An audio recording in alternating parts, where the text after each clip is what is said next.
Bonjour, ici Théo de Daytrader Canada qui vous souhaite la bienvenue à notre revue hebdomadaire des marchés, édition du 26 juin 2026. Cette semaine, les marchés boursiers nous rappellent une réalité bien importante. Même les grandes tendances haussières finissent toujours par connaître des périodes de turbulence. Depuis plusieurs mois, le marché était porté par un enthousiasme très fort autour de l'intelligence artificielle, des semi-conducteurs et des grandes sociétés technologiques. Nvidia, AMD, Micron, Apple, Microsoft et plusieurs autres titres liés à la technologie avaient bénéficié de cet engouement. Mais cette semaine, le ton a changé. Les titres technologiques ont été malmenés. Les semi-conducteurs ont subi une pression importante. Le Nasdaq et le S&P 500 se dirigent vers une semaine difficile. Et ce matin encore, la faiblesse se poursuit dans plusieurs titres de croissance. Alors, la question se pose. Est-ce simplement une rotation sectorielle normale après une forte hausse? Ou est-ce un premier signal d'alerte plus sérieux pour les marchés? C'est ce qu'on va regarder ensemble. D'abord, il faut comprendre ce qui se passe du côté des semi-conducteurs. Le secteur des puces a été l'un des grands gagnants de la vague de l'intelligence artificielle. La logique était assez simple. Si les grandes entreprises technologiques dépensent des sommes colossales pour construire des centres de données, développer leurs modèles d'intelligence artificielle et augmenter leur puissance de calcul, les fabricants de puces devraient en profiter. Et c'est exactement ce que le marché a anticipé. Le problème, c'est que les attentes sont devenues très élevées. Dans certains cas, les valorisations ont beaucoup monté. Et lorsque le marché paie très cher pour une histoire de croissance, il devient beaucoup plus sensible à la moindre inquiétude. Cette semaine, même les bons résultats de Micron n'ont pas suffi à soutenir durablement le secteur. Le titre avait fortement progressé après ses résultats, mais il a ensuite rapidement redonné une partie de ses gains. D'autres titres comme Nvidia, AMD, Intel, ASML, TSMC, Applied Materials et Qualcomm ont aussi été entraînés dans le recul. Et c'est souvent ce qui arrive dans les secteurs qui ont beaucoup monté. Parfois, une bonne nouvelle devient simplement une occasion de prendre des profits. Les investisseurs ne regardent pas seulement le dernier trimestre. Ils se demandent surtout si les bonnes nouvelles des prochains trimestres sont déjà incluses dans le prix des actions. Et dans le cas de l'intelligence artificielle, beaucoup d'optimisme semble déjà intégré. Mais il y a un autre élément qui a particulièrement retenu l'attention cette semaine, Apple. Apple a annoncé des hausses de prix sur certains produits, notamment des MacBooks et des iPads. La raison invoquée, la hausse des coûts de mémoire et de stockage. Certains modèles auraient subi des hausses importantes, parfois de 15% à 25%. Sur papier, on pourrait dire qu'Apple cherche simplement à protéger ses marges, mais le marché a interprété la nouvelle de façon beaucoup plus large. Si même Apple, avec son immense pouvoir de négociation, doit refiler une partie des hausses de coûts aux consommateurs, c'est que la pression inflationniste dans les composantes technologiques est bien réelle. Et cette pression vient en grande partie de la demande liée à l'intelligence artificielle. Les grands centres de données et les entreprises d'IA achètent énormément de mémoire, de stockage et de composantes spécialisées. Ils sont prêts à payer cher pour sécuriser leurs approvisionnements. Résultat, les fabricants d'électronique grand public doivent composer avec des coûts plus élevés.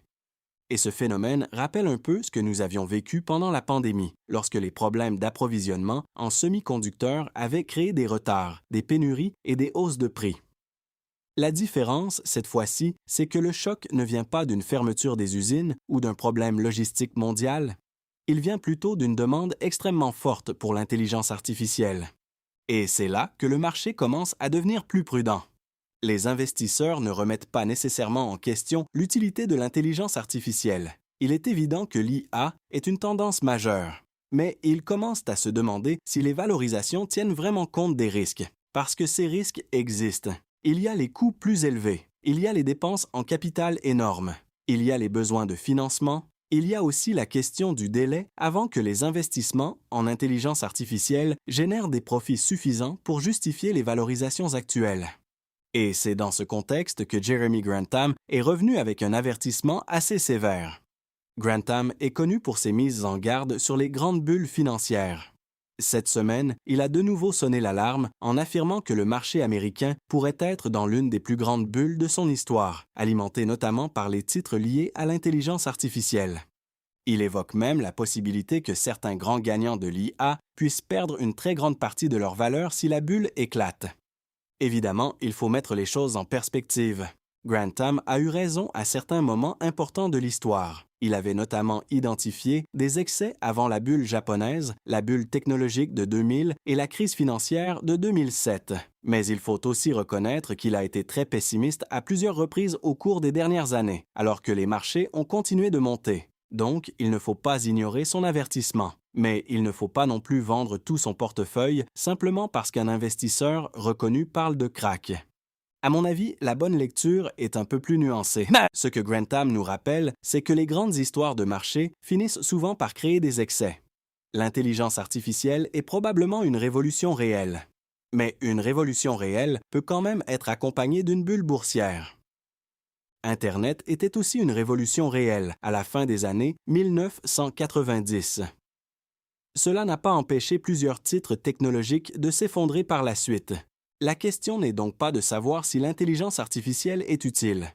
La question est plutôt de savoir si tous les titres qui montent grâce au thème de l'IA méritent vraiment leur valorisation actuelle. Pendant que les titres technologiques reculent, on observe aussi un autre mouvement très intéressant. L'argent semble se déplacer vers le secteur de la santé. Le FNBXLV, qui regroupe de grandes sociétés américaines du secteur de la santé, était encore en hausse ce matin, autour de 160 $ au moment d'écrire ces lignes. Il progressait d'environ 2,8 %. Ce mouvement est important. Il montre que les investisseurs ne sortent pas nécessairement complètement du marché. Ils réduisent plutôt leur exposition aux secteurs qui ont beaucoup monté pour se repositionner dans des secteurs plus défensifs. Et la santé fait partie de ces secteurs. Le secteur de la santé est généralement moins cyclique que la technologie. Les gens continuent d'avoir besoin de soins, de médicaments, d'équipements médicaux et de services de santé, peu importe l'état de l'économie. Certaines grandes sociétés du secteur offrent aussi des profits relativement stables, des dividendes et des valorisations parfois plus raisonnables que celles des grandes sociétés technologiques. Bien sûr, le secteur de la santé n'est pas sans risque. Il y a toujours la réglementation, la pression politique sur les prix des médicaments, les résultats cliniques, les brevets et la concurrence. Mais dans une semaine où les investisseurs remettent en question les valorisations de l'intelligence artificielle, il est tout à fait logique de voir des capitaux se déplacer vers un secteur plus défensif. Alors, est-ce une simple rotation ou un signal d'alerte? Pour l'instant, je crois qu'il est trop tôt pour parler d'un retournement majeur. Il peut très bien s'agir d'une combinaison de prise de profit, de rééquilibrage de fin de trimestre, d'inquiétude sur les taux d'intérêt et d'une rotation sectorielle après une forte surperformance de la technologie. Mais attention, il ne faut pas non plus banaliser complètement le message du marché. Lorsque les leaders commencent à reculer, il faut porter attention. Un marché haussier solide a généralement besoin d'une bonne participation. Si la hausse repose seulement sur quelques titres, surtout dans un seul thème comme l'intelligence artificielle, le risque augmente. Et lorsque les investisseurs commencent à vendre des gagnants malgré de bonnes nouvelles, cela peut indiquer que beaucoup d'optimisme est déjà inclus dans les prix. Pour les investisseurs actifs, la priorité n'est donc pas de prédire le prochain krach. La priorité, c'est de gérer le risque. Il faut surveiller les supports importants sur les grands indices. Il faut observer la réaction des titres leaders comme Nvidia, Apple, Microsoft, AMD et Micron. Il faut aussi voir si la faiblesse technologique reste concentrée dans quelques titres ou si elle commence à se propager à d'autres secteurs. Il faudra également surveiller les prochaines données économiques, notamment les chiffres de l'emploi, l'inflation et les attentes concernant la Réserve fédérale. Si le marché recommence à anticiper des hausses de taux, les titres de croissance pourraient rester sous pression. À l'inverse, si la correction technologique demeure contenue et que d'autres secteurs prennent le relais, le marché pourrait simplement vivre une rotation saine. Dans ce scénario, la santé, certains titres industriels, les financières ou d'autres secteurs moins populaires pourraient continuer d'attirer des capitaux. C'est ce qui rend la période actuelle intéressante. Nous ne sommes pas nécessairement dans un marché baissier. Nous sommes plutôt dans un marché qui devient plus exigeant. Le marché ne récompense plus automatiquement tout ce qui porte l'étiquette IA. Il commence à distinguer les entreprises qui génèrent déjà des revenus solides de celles qui reposent surtout sur une histoire très prometteuse. Pour nous, comme investisseurs et traders, ces périodes de transition peuvent créer de belles occasions, mais elles exigent aussi plus de discipline. Acheter simplement parce qu'un titre a baissé de 5 10 ou 15 n'est pas une stratégie. Il faut identifier les zones techniques. Il faut attendre les confirmations. Il faut respecter ses stops et il faut éviter de concentrer tout son portefeuille dans le même thème. La diversification redevient importante lorsque le marché commence à tester la solidité des grandes tendances. En résumé, la semaine nous envoie un message assez clair. L'intelligence artificielle reste un thème majeur, mais elle n'est pas immunisée contre la réalité des valorisations, des coûts et des taux d'intérêt.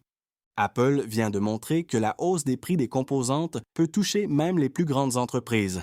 Les semi-conducteurs montrent que les prises de profit peuvent être rapides et le secteur de la santé montre que le capital cherche déjà des alternatives. La prochaine étape sera de voir si cette rotation se poursuit ou si les titres technologiques reprennent rapidement leur leadership. D'ici là, la meilleure approche demeure la même. Rester attentif, éviter de courir après les titres trop étirés, protéger son capital et laisser le marché confirmer la suite. Les grandes tendances créent des occasions, mais elles créent aussi des excès. Et dans un marché dominé par l'enthousiasme autour de l'intelligence artificielle, c'est souvent la discipline qui fait toute la différence entre participer à la tendance et se faire piéger par elle. Merci d'avoir été avec nous pour ce billet boursier de la semaine. On se retrouve très bientôt pour une prochaine mise à jour des marchés. Daytrader Canada vous remercie de votre écoute et pour plus de détails, restez connectés sur nos réseaux et n'hésitez pas à explorer nos formations sur daytradercanada.com. Avertissement. L'auteur de ce balado, Richard Dussault, gestionnaire principal chez Daytrader Canada, déclare détenir des positions dans les titres mentionnés d'Intuitive et Planète, mais n'a aucune intention d'initier des positions dans les 72 prochaines heures. Ce balado est une opinion et ne doit en aucun temps être considéré comme un conseil en investissement.